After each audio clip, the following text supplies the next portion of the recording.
Our next step is to get everything over here, and we'll talk a little bit about sorting cow-calf pairs. I prefer to sort pairs through a pen and not through an alleyway system. That way I don't run the risk of those calves getting mashed, okay? So here we just want to step up here, same principles. I'm going to put pressure on them here as they get to the gate. Jason may need to step down their side, put a little pressure on them to go forward. But just go ahead. Like calves out or cows No, out? we're going to put everything on. This is a great lesson.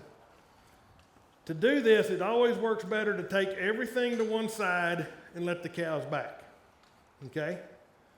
We could try to strip these cows off, but we don't have their natural instinct is when we put pressure on them over there is to come back here. We lost that by letting them sit here, okay? She's gonna get stressed out. Let me get her out of there and just hold those in that pen. She may go down the alleyway just to get to her baby. I'll bet you next time we were to do this, she would not get by herself. What do y'all think?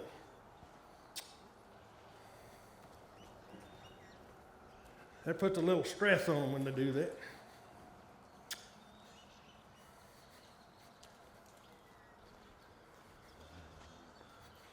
Now, the only cow in here worried about things is the one we cut away from her calf.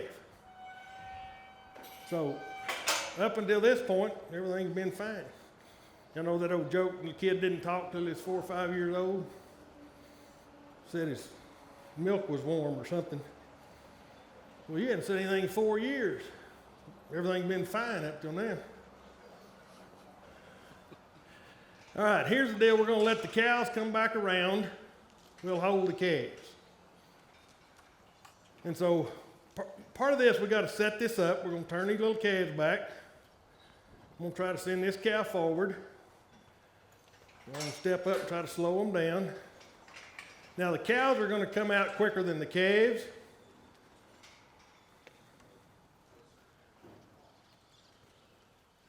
Step out and send some more. Now you can get carried away with this. I don't want to set Jason up for failure either. I did right there. Now I can step in. I stepped in a hair too early on that one. This is a cow that was by herself. She ain't leaving that baby this time. Come on, Snuffy. Now here's part of that setup. Jason may need to step this way a step to get her to pull out, and then he can start backing up and slowing those calves down. Turn them back, let the cow out. Sorting, we make a lot of money sorting cattle. We lose a lot of money sorting cattle because of a little thing called shrink. Now, I need to let these calves come back down here. I'm not sure if I can. Jason, see if you can flush these back. There we go. Now we're getting a little draw to this end.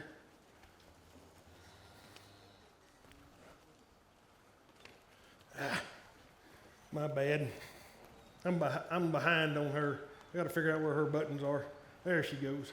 I don't like going that direction with them because they can hip themselves going around that corner. But sometimes you got to set them up to be successful.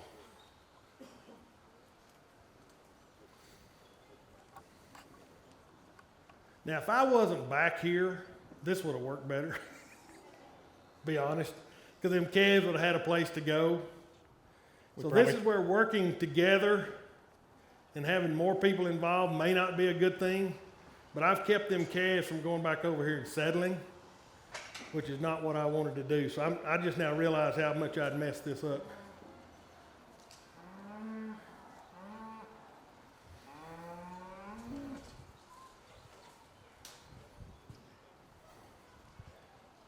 It's really interesting. This is a cow that we had off by herself. She don't want to leave the bunch now, does she? All right, we're going to set this up again, Jason. Let me get out of your way here. There we go. And a lot of times when that calf starts doing that, how many times does somebody want to jump up there and help you? And as I jump at his side to help him, I'm going to run him smooth over Jason. And so you got to be careful about doing that. And that's one of my pet peeves is I'm sorting cattle. If somebody jumps up there to help me, it blows the whole dynamic that you've set up. So I think that point you made, Ron, is a good one to revisit for people in that if we slow down just a touch on those, let the calves settle, those cows are going to work away from the calves a little easier. Because when I walked in here, the cows were still thinking that direction. Yep. So I didn't hesitate long enough to let them come back on their own. If I had, it'd have been a little better flow. Had I not been down there in that corner, these calves would have done what they're doing right now, and it'd been easier. And this space right here is probably too big for both of us to be in with them at once. This is, as he mentioned, probably quite a bit more ideal for a one-person show to get calves sorted off. But this is the kind of setup, if I had it, I would use it for calves, cutting calves off. Because you've got a place for them to go down the fence and hold up and the cows to get away from the gate. Because if you're just holding calves here, you're going to have cows down here trying to get back in with the calves. So that's one way to do that I think works pretty good.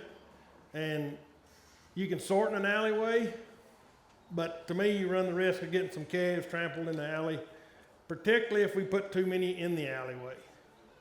If we don't stack them in there too tight, those calves aren't going to step on their own calves. So we can do it, but we have a tendency to overload alleyways. Anything else? All right.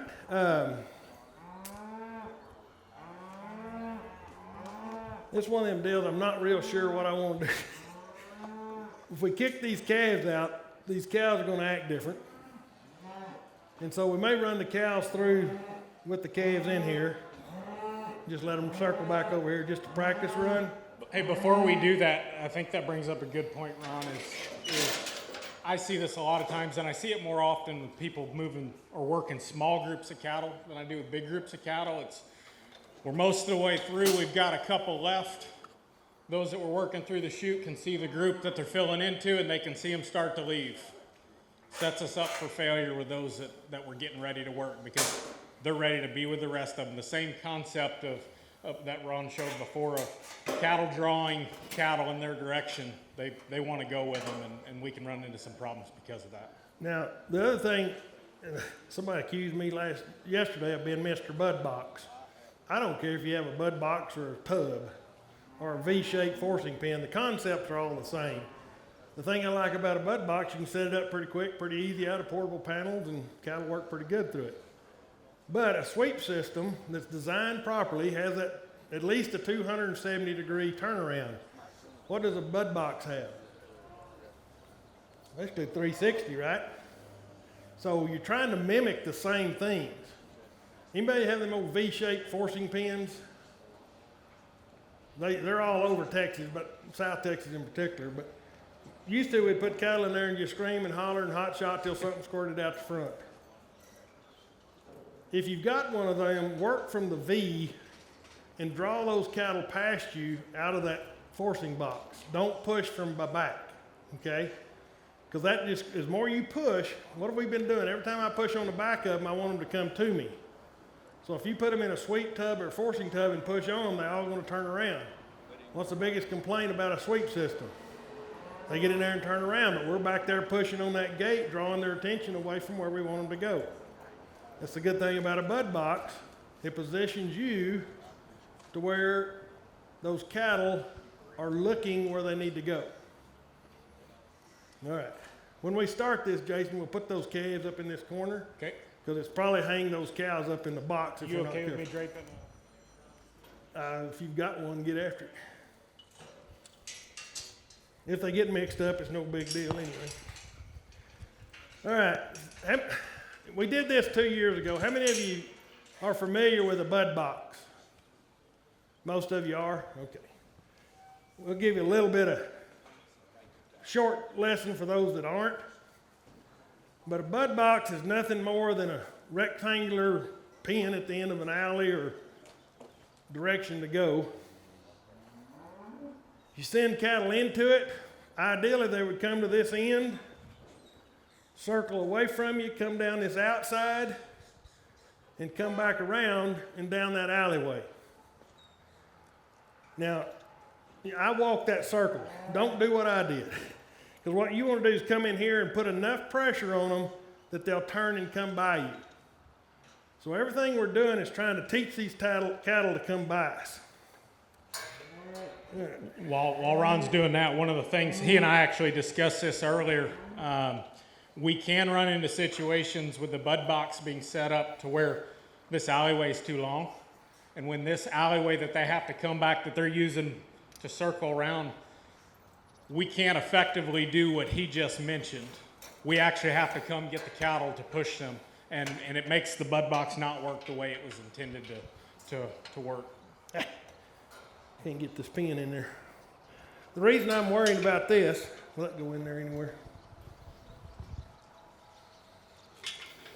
Although I like a no back, I don't want one right here. Okay? The reason being, when I have those cows come around here, I want them to see an open, just like this alleyway was open a while ago. Make all the difference in the world.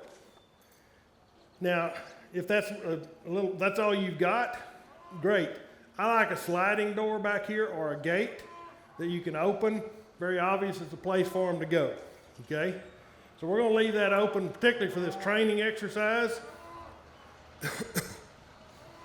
And that same concept would apply to any other backstop. You know, Right. if one that drops vertically, that's what they see when they try to go in.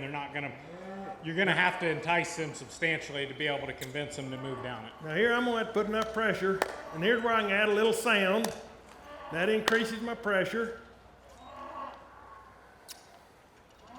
Get everybody going the same direction, then I can hold the front. See if they'll go down that alleyway. They don't really want to, but they're gonna. Now most everybody would swing this gate from the other side, and I'm fine with that, but it keeps you from being where you need to be. I needed to be up here to control where those cows were going. So we do a lot of silly stuff in these demos. All right, I'm gonna get some of these cows. I want to just get them to where they'll come out of this box. So Jason, you may step up there and turn them calves back. And as he steps up there, it'll also put some pressure on these cows to come out. Now this is a great example of why you don't put too many cattle in a box, a tub, a forcing pen, or anything. They don't have room to maneuver and get positioned like you like them. All right? So I want them to learn that what I want them to do is come out. So I won't put pressure on her and let her come out. Part of that training process. So now I'm going to bring maybe 3 of these at a time. And here's where you can keep putting too much pressure on them too. I'm going to back up and see if they'll take some pressure off themselves. If you had a flag, you can stand up. Here's something else. If you get up higher, it changes the dynamic a little bit. It also keeps you from getting kicked so hard.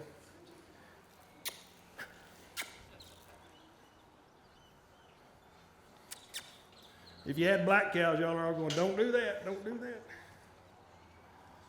All I want to do is give them enough time to figure it out and step down here. Now here, I want to step to this side, drive this old cow's head around. That turns them all the right direction. They come around, she can find an opening, hopefully. And then I'm going to try to slow them down so they don't hit one another.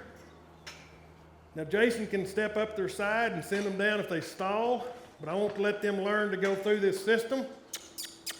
That's pretty narrow. We may need to widen that one.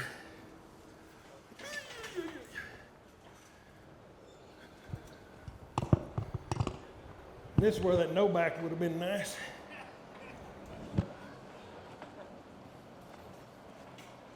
She can get through there. I'm not sure this second one can. Now this is where trying to step up on to the front of one of them, they may or may not let you do that. And these cows are pretty smart. She knows that gap's smaller than she is. And she can hide behind it. There. But she can learn.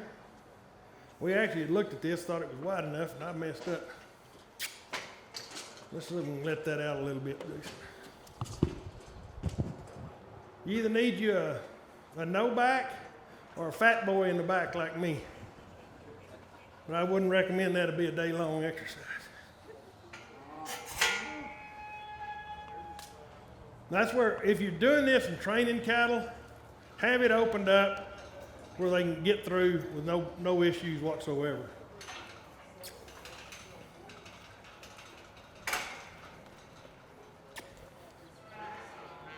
All right. Once again, drive on this side to get them turned this way. I need somebody to follow her. Now my job is to slow the rest of them down. Now I can let them take themselves through that system. All I've got is forward motion. Now if that one doesn't go, Jason can step to her. They get head gate sour. And so that's where taking a little time to get them to go through there without doing anything to them is important. Before we start our heifer synchronization program, we run all our heifers through until we can do it with no hesitation as they go through the chute. It normally takes 3 times to do that. And then we go to processing and synchronizing. Because Jason's over there, this is really helping them turn the right direction. But look how the cows can figure out how to get out of here. Whoop, my bad. I thought she was going to balk. Sorry, Lee. That was my bad right there. That was me too. We were both guilty on that one. Now notice Jason goes to the front. He may need, sometimes you can run a hand down their back as you walk past them. Let's try that again.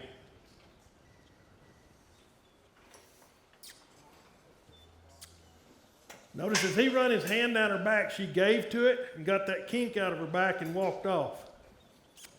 We didn't have to smack her. Didn't have to twist her tail very hard. Now I mashed her in there pretty bad a while ago, so she may not want to do this. And if she don't, that's my fault. Now I've got her turning the wrong direction, so I'm gonna.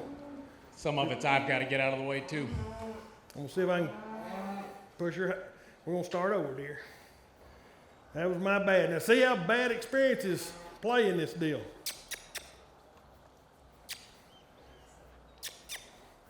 Now here I'm gonna try to stay on this hip. Nope, she's not gonna turn that way at all. There she goes. Now the last time she was in there, it was a bad experience, wasn't it? So she didn't want to do it again. I don't blame her. That was handling. Little sound can add pressure. What I'm doing back here, what Jason's doing, has got to be more pressure than what they're experiencing up there. All right. Ron, I think there was a pretty important point that you made when you first loaded cattle into here that I think it's good probably for us to just revisit one more time, because this concept applies to a bud box as much as it applies to a sweep tub, in that you showed that throwing the entire group in there did not work. That was not going to work here. Did you notice how he went and he brought 3 or 4? In your system, there's going to be a right number for that. That number may be different for cows versus calves, but find that right number and try to commit to that to make them work the way you want them to. Now here I'm just going, like I'm putting them in the pen, I'm going to take 3 to the other end so we don't have that big clog. It's going to be interesting to see if they'll work out of there before I get back to them. I bet Jason can send them down the alley by himself.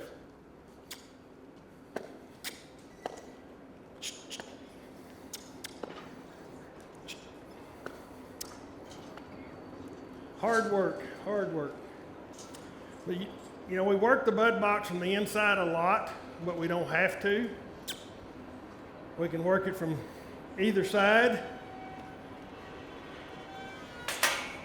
The other thing you want to do if you're building one of these yourself is have you a man gate, which is in there and right there. That's important because somebody from that side could come get the gate and load the bud box without me having to turn them around. I didn't even realize that gate was there, Jason. That's my bad.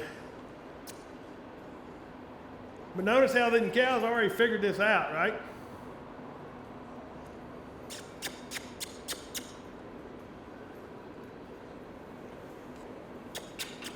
I want to use them to turn themselves around. I don't like them mashing on one another that much, but pop a head up there, we'll get some movement maybe.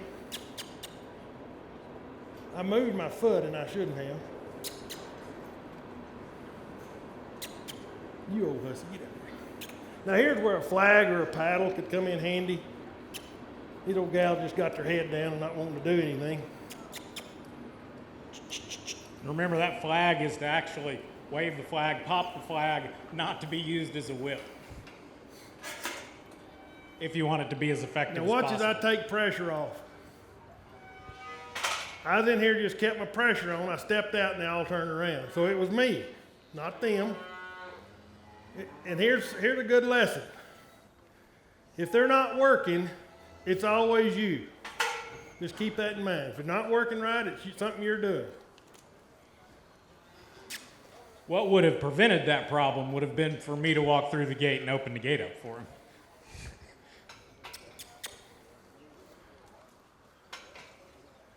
But this is what I like. These old cows are getting easier to go through. They're walking right by their calves. No fuss, no muss.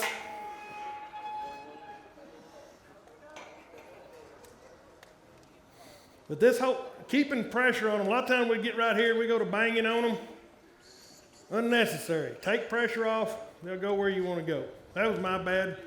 But this is something about, don't be afraid to admit you're wrong. Because the Lord knows we're wrong a bunch. And I don't care how good you are, you can make mistakes. Just learn from them. Yeah, that's not always our strong suit in this industry either. This little cow that got mashes and not wanting to go again. Well, I'll see if she'll follow old Biggin. By taking all the pressure off of her, I let her make the right decision. All right, so we've gone through twice. A few cows are hesitating a little bit, but not bad. Why don't we just put a couple in here and we'll talk about the BQA stuff and run a couple through. You want to put them where? I'll put a couple in the bud box, and then we'll just turn the calves and cows back together and do the BQA portion. The thing I'm going to get into, they won't stay in the bud box now, but that's fine. They won't stay, they're going to go down the chute, but that's fine. All right, Jason, start talking about our BQA side of it a little more. Any questions? Any questions? All right, I do want to revisit that one of the first topics that Ron brought up about beef quality assurance. And, you know, we think about, historically, if we think about BQA, we think about injection sites, okay? But as he mentioned, there are a lot more aspects to beef quality assurance. Show of hands, how many of you have ever had a bad steak? If we're not raising our hand, we're probably not being truthful, right?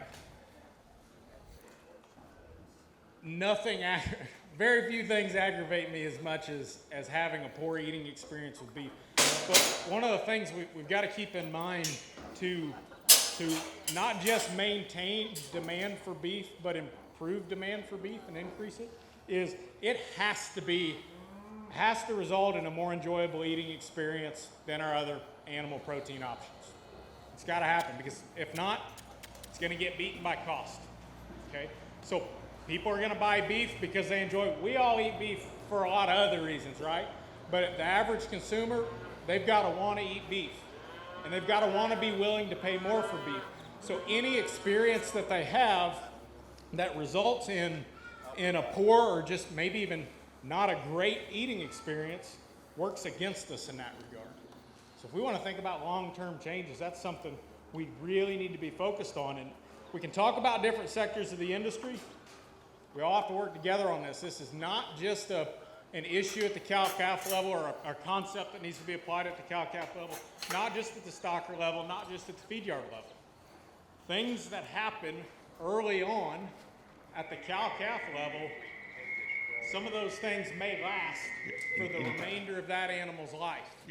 Okay, so we might do something at branding time to these calves that Once they're market ready and harvested, some of that may still be there. We may still have some consequences of those things. And that's one of the major aspects of beef quality assurance is physically what are some of those things that we can do to try and minimize the risk of that being a problem from a quality, from a safety, and from an eating experience standpoint. Well, the main thing to me is anything we put in them or on them can cause a problem. Whether it be intentional or accidental, we can cause hardware issues. Birdshot, buckshot is sure enough an issue in the industry. Probably not anybody in here has ever shot a cow with a shotgun or a bull.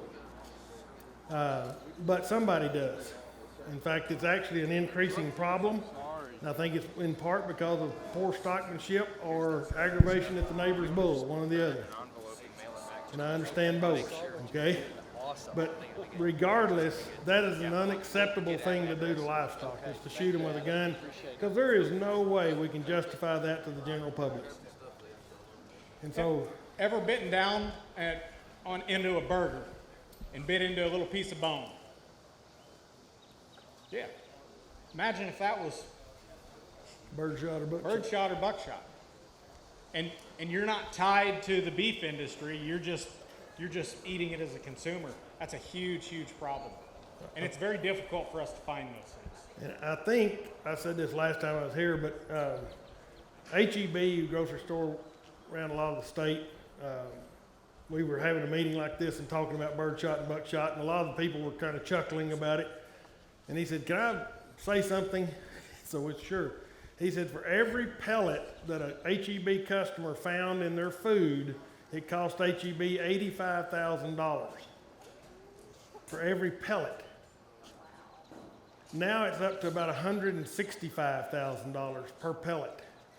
So they're pretty serious about finding all those pellets and for us to quit putting them in there. And it may be bird hunters, it may be whatever, but you need to make sure, and at some point in time, we're going to have that trace back.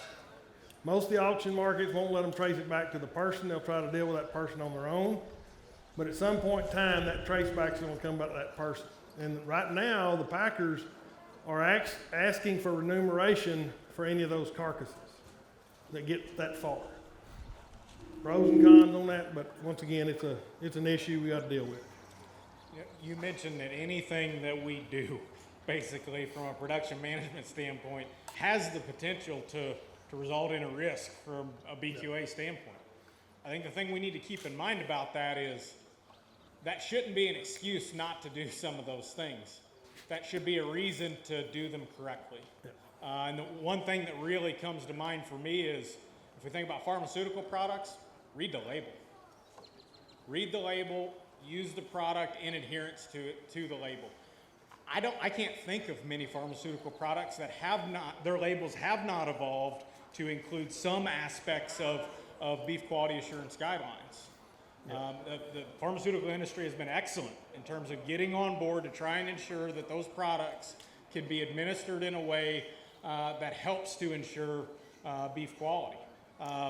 Things where I see a lot of issues and people forget about those things on the label is, think about withdrawal time.